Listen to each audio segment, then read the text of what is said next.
เลิกมีชื่อអួលชื่อព្រោះមិនអាចតទួលស្គាល់ថាពួកយើងលែងបន្តរាល់ដងក្រែងឆ្លោះគ្នាហើយវិលវិញទោះសំដីពាក្យមិនល្អតែក៏ព្រោះអារម្មណ៍ខឹង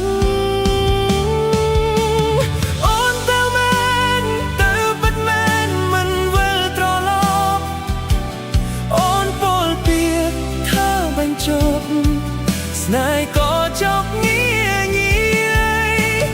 អូនទៅមែនទៅប៉ាត់មែនបេះដូងបងធ្លុះធ្លាយមិនជឿថាការពិតឡើយតើអាចคล้ายទៅជាសុបិនអាក្របានទេ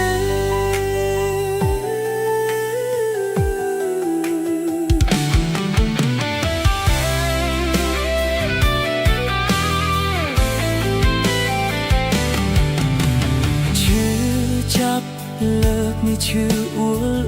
លชื่อព្រោះមិនអាចតទួលស្គាល់